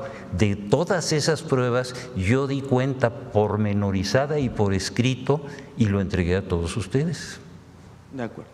Para finalizar con este tema, fiscal, entonces en el entendido de lo que nos ha dicho, no hay buena coordinación hoy con la Fiscalía del Estado, por lo que ha dicho de que fue invitado y que no, y que invitó a las personas una hora antes y demás. ¿Cómo siente el ánimo, digamos, de cooperación con la Fiscalía Estatal? ¿Se busca crear alguna situación que complique más la investigación? Yo no voy a crear problemas, los voy a resolver. Ese es mi trabajo. Y las autoridades locales, cuando se trata de un asunto federal, tienen una obligación indeclinable de aportar todas las pruebas que tengan en su poder. Esto se tiene que llevar con una situación de una exactitud procesal absoluta. Todas las acciones y todas las intervenciones que hayan tenido nos tienen que dar cuenta y nos están dando cuenta. No hay más. Le agradezco mucho. A usted fiscal. muchas gracias. Presidente. Un asunto usted haría otra invitación a los medios de comunicación, a las madres buscadoras, asistir a este rancho, pero ya con la presencia de usted, porque lo que se estaba diciendo es que cuando asistimos los medios de comunicación era un caos debido a que no había los peritajes necesarios para explicarnos esto se hizo por tal razón, etcétera. Ahora que usted ya trajo el caso, ¿haría otra invitación a los medios de comunicación? ¿Me quiere hacer la pregunta concreta, por favor, si es tan amable? Ahora que la Fiscalía General de la República ya trajo el caso del Rancho Izaguirre, ¿usted haría otra invitación a los medios de comunicación para que asistamos con usted nuevamente a este rancho, ya con una guía más específica, más detallada? Primero déjenos tomar posesión, lo estamos haciendo en este momento. En este momento están entrando las fuerzas federales nuestras, están entrando nuestros peritos, están tomando posesión del inmueble y nosotros vamos a estar informando cotidianamente de todo lo que sea necesario, y cuando los medios consideren que tienen un interés de transparencia y de información y eso no obstaculice nuestro trabajo, pues digo, así tiene que trabajar todos los casos que son como este. ¿Ya tiene previsto cuándo va a acudir usted a este rancho? Ahorita que ya lo tiene en su posición. A ver, los que tienen que estar ahí son los peritos. Yo no puedo sustituir la función pericial. Yo tengo la responsabilidad de una institución y los peritos tienen que darme cuenta de todo lo que encuentren y yo tengo la obligación de darlo a conocer frente a todas las personas. Ese es mi trabajo. Muy bien, fiscal. Ahora, por último, disculpe, Presidenta, que aproveche la palabra. Algo que no se dijo es que al exterior de este rancho, cuando llegamos los medios de comunicación, había una carpa con 2 candelabros. Asimismo, había una camioneta que estaba transportando mesas redondas y sillas. Quiero decir, elementos que apuntaban que se había hecho un evento social minutos o horas antes de que llegáramos la prensa. No sé si ahorita que usted atrajo el caso, nos podría explicar la razón por lo cual estos elementos estuvieron ahí, o pedirle bien información a la Fiscalía del Estado, pues para que nos detallara qué rayos hacían esta carpa con candelabros, que prácticamente es para eventos de lujo también, porque sabiendo que a muchísimos metros pues prácticamente no había nada. Entonces, ¿qué hacían esos elementos ahí? A ver, desde septiembre hasta la fecha, toda esa área ha estado en manos de la Procuraduría del Estado. ¿Usted ya le hizo ese requerimiento a ellos? No, todavía no. Hay que hacérselo. Ellos son los responsables. A partir del momento en que nosotros adquirimos una responsabilidad de carácter procesal, nosotros tenemos la obligación de transparentar lo que estemos haciendo. Cualquier pregunta sobre lo que ellos hayan hecho, se la tienen que contestar ellos. Nosotros estamos haciendo todos los requerimientos de información y nos los están entregando. Y como lo puse por escrito, lo que han entregado totalmente, lo que han entregado parcialmente, está clarísimo. No nos vamos a enredar. A pesar de que actualmente este caso ya está en las manos de usted, de la Fiscalía General de la República. ¿Cómo que a pesar? Pues estamos entrando. Ok. Por favor. Entonces, aún así, a sus órdenes. La respuesta a la Fiscalía del Estado. Sí, señor, así de claro. Gracias. Sí, señor. Voy a terminar, Presidenta, todavía no termino. ¿Perdón? A ver, no le oí bien. ¿Lo citaría en una investigación al exgobernador? Sí. Para que comparezca al paro? No se me adelante. Primero estamos tomando posesión, vamos a ver qué encontramos, vamos a darlo a conocer, vamos a transparentar todo lo que ha ocurrido, vamos a establecer las responsabilidades de cada una de las áreas, vamos a desmantelar algo que estaba creciendo de una manera desmesurada, sin pruebas y sin elementos lógicos. Tenemos que recuperar la información clara, precisa y los responsables de cada uno de los aspectos que han tenido, en este caso, una difusión que tiene que ordenarse. Sí, señora, atrás, por favor. Todavía no termino, presidente. ¿Qué tal, fiscal? ¿Cómo está? Muy buenos días. ¿Perdón? Nada más que pregunte. Sí, perdón. Fiscal, sí. Hace una semana le pregunté en la conferencia de prensa. Sí, señor. Que cuándo tomaría usted posesión de la carpeta de investigación que se estaba realizando allá en Teuchitlán. Y su respuesta fue una invitación para ir al rancho. No fue la respuesta que yo esperaba, pero bueno, usted soltó esa invitación. ¿Me recuerda qué le dijimos cuando hizo la consulta a los reporteros que estábamos allí? Le dijimos que sí, que estábamos dispuestos a ir. ¿Cómo fue la pregunta que nos hizo? Porque eso no lo recuerdo, si fuera tan amable. Mire, para que no vayamos, porque si usted no lo recuerda, a mí me puede pasar lo mismo. Entonces, ¿qué le parece si pedimos que le den una copia del video de lo que usted consultó y de lo que yo le contesté? Yo se lo doy con mucho gusto. Y la otra pregunta que tengo que hacerle es, usted acaba de mencionar que todos los eventos que sean de interés público estarían abiertos para que la prensa vaya a estos lugares. Es lo que entendí, quiero que usted me lo diga sí o no claramente, por favor. Yo voy a abrir toda la información que no estorbe la integración de las carpetas. Eso lo quiero dejar con mucha claridad establecido. Todo lo que se pueda dar de información para establecer con toda precisión lo que ahí ocurrió, quiénes son los responsables, a quiénes vamos nosotros a procesar. Toda esa información tiene que estar abierta. De esa información hay actividades periciales, de inteligencia, de testimoniales, de documentales que nosotros tenemos que procesar, y conforme los vayamos procesando, las vamos incorporando, y conforme esa incorporación no afecte el resultado de la investigación, las vamos a dar a conocer, como lo hicimos ese día, y usted estuvo ahí conmigo, con toda precisión y por escrito. Eso no se había hecho, ¿eh? Se lo pregunto, fiscal, porque en este caso no fue la escena de un crimen, o aparentemente la escena de un crimen, donde está el rancho Izaguirre, al menos por la detención de las 10 personas que tenían secuestrados a 2 y que asesinaron o mataron a otra más. Me gustaría preguntarle, porque estas escenas del crimen también estarán abiertas, supongo, como estuvo el rancho Izaguirre en esta ocasión, al menos para la prensa, que vaya controlado y que vaya la prensa de esta forma. ¿Es así?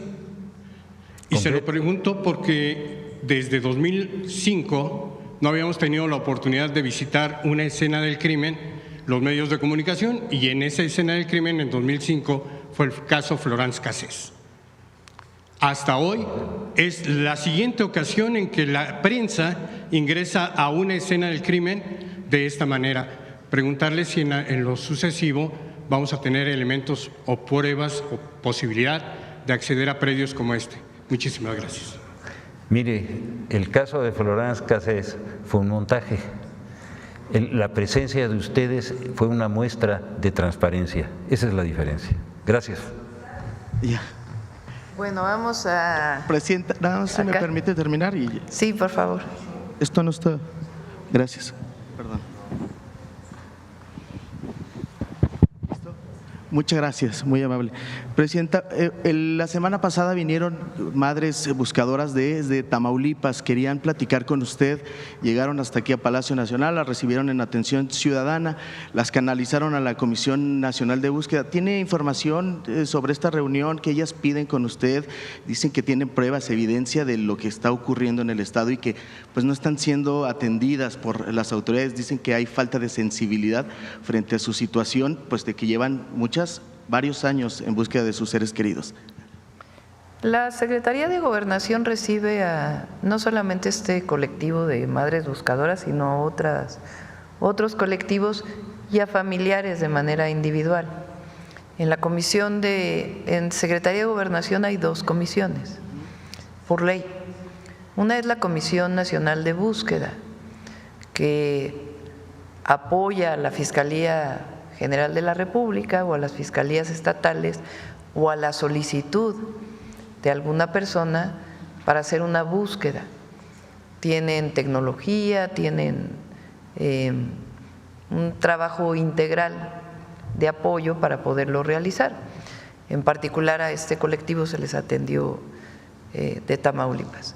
La otra comisión es la Comisión Ejecutiva de Atención a Víctimas, que a veces, dependiendo de los casos, trabajan juntas, porque puede haber un familiar, todo es una ley, todo tiene que cumplir con la ley, que requiera algún apoyo de la autoridad, sea para realizar su búsqueda o porque finalmente fue víctima o familiar de una víctima de un delito y requieren apoyo, y hay una ley que establece cuáles son las condiciones para darles apoyo, y están trabajando de manera permanente. Hay también psicólogos, hay un grupo interdisciplinario que apoya en ambos casos, y hay varios casos en donde se está apoyando y se colabora con las comisiones estatales de búsqueda. De acuerdo, le daremos seguimiento. Y por último, el tema del apagón en el sureste. Presidenta, ahí la Comisión Federal de Electricidad informó que fueron controlados por ahí un tema de la calidad del combustible y demás. Quisiera preguntar si tiene algún informe al respecto, qué le dijo la comisión, por qué no se le informó a la gente. Por cada ferrocarril van casi 200 contenedores, yo dije 40, son 200. Se dañó equipo en la planta de cogeneración de nuevo Pemex en Cactus. Esta proporciona vapor para el tratamiento que proporciona la calidad del gas que suministra Comisión Federal de Electricidad. Pemex estuvo trabajando en la reparación y se normalizó a las 2 de la mañana del día de hoy. Es decir, sí había gas, había todo, lo que pasa es que hubo un equipo que pues no operó. De inmediato estuvo el equipo de Pemex en coordinación con CFE para poder reparar de inmediato el equipo, y afortunadamente ya está reparado. Sí. Bueno, la última si quieren. Muchas gracias, presidenta. Nancy Gómez, sin embargo, entre 2011 y 2013, hablando de esto que mencionaban ya, de que tienen total transparencia, han mostrado total transparencia en torno al caso del Rancho Izaguirre, entre 2011 y 2013 instalaciones de la prisión de Piedras Negras fueron utilizadas, pues en ese momento se dijo como campo de exterminio, y una investigación del Colegio de México, así con testimonios periciales, lo demostró. El presidente era Felipe Calderón y el gobernador de Coahuila, Humberto Moreira, pero bueno, esta información no salió en grandes medios, solamente medios alternativos y extranjeros lo retomaron. Y también se dio a conocer que los medios habían firmado un pacto, digamos, de silencio conveniente para el expresidente Calderón.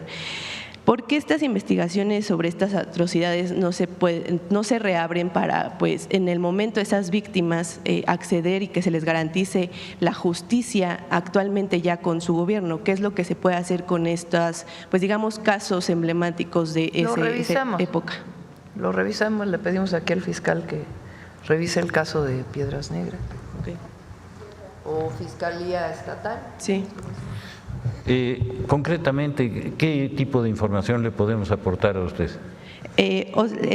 ¿Por qué las investigaciones sobre estas atrocidades no se reabren para combatir la impunidad y garantizar la no repetición de eso que ocurrió en ese sexenio, pero pues que digamos siguen habiendo víctimas que exigen justicia por eso? Nosotros estamos respondiendo en forma inmediata a cada uno de los casos. Tenemos el caso de Lastra, que fue un ejemplo que prácticamente en menos del plazo constitucional logramos establecer todo el procedimiento de procuración y todo el procedimiento de impartición inicial de justicia. Yo creo que en este caso lo que tenemos que tener muy presente es que este tipo de problemas que han sido, como usted bien dice, repetitivos, nosotros los manejemos en adelante con una gran transparencia. Es decir, cuando hay una acusación de ese tipo, se tiene inmediatamente que requerir todas las pruebas de que esa situación existe, darle a quienes son las víctimas la oportunidad de que presenten de inmediato su denuncia, que se cumplan con todos los requisitos procesales que significa presentar su denuncia, aportar todas las pruebas que tienen en su poder, establecer si eso es un delito del fuero común o del fuero federal, establecer también la responsabilidad de la autoridad procuradora de justicia, ya sea federal o local, y luego la de los jueces. Es decir, esta es una cadena de responsabilidades que se inicia a partir del momento en que hay un hecho delictivo y el derecho que tenemos todos los mexicanos de acudir ante una autoridad, presentar las pruebas que tenemos obligación y a partir de ese momento establecer un camino. La coadyuvancia en materia procesal es una de las bases fundamentales de la defensa de las víctimas. Y la coadyuvancia es la presencia de quien hizo una denuncia y presentó pruebas para que acompañe primero a la autoridad procuradora y después a la autoridad impartidora de justicia. Ese camino es el que se ha ido lastimando a través de los años y el que estamos tratando de recuperar. Toda esta información diaria de todo lo que se hace establece con toda precisión el esfuerzo federal por resolver un problema que tiene que ser recíproco por parte tanto de las autoridades estatales como municipales y que las responsabilidades, como en este caso que lo hemos visto, se establezcan con toda precisión. No se trata de andar buscando a quién le echamos la culpa, sino quién es el responsable. Y ese es el principio. Pero sí se puede retomar con estos casos que ya pasaron hace años simplemente. Por supuesto, okay. Cualquier caso que no haya prescrito, y sobre todo que haya pruebas, que una denuncia esté sólidamente establecida con las pruebas correspondientes y que la persona que es una víctima sepa que cuando presenta una denuncia y tiene pruebas, tiene todo el derecho a ser apoyada y a buscar y a encontrar la justicia. Muchas gracias. Gracias a usted. También ya hace rato se mencionó al exgobernador de Jalisco, a Enrique Alfaro, y el fiscal mencionó que se va a investigar y se van a deslindar responsabilidades en cualquier ámbito si llegan las investigaciones hasta él también, conforme avance este proceso. Pero bueno, ha habido más casos de otros funcionarios, digamos, pues conocidos, la gente tiene en su memoria como el caso de Alejandro Moreno Cárdenas, que iba a ser desaforado y ya al final no fue, el de Rosario Robles, que está en libertad, el mismo Ricardo Anaya, que regresó del exilio y ahora es legislador sin consecuencia alguna, o Francisco Javier García Cabeza de Vaca y Aureoles, que también se mencionaba ya en esta conferencia, que están prófugos, que menciona el fiscal tarde o temprano se va a detener, pero mientras sigue prófugo. ¿Qué garantías usted podría darle a la sociedad en general de que todos los actores involucrados en este y en los que ya pasaron y los que quizás o lamentablemente puedan llegar a ocurrir, ¿qué garantías se dan de investigación profunda y expedita, acceso a la justicia, verdad y no repetición?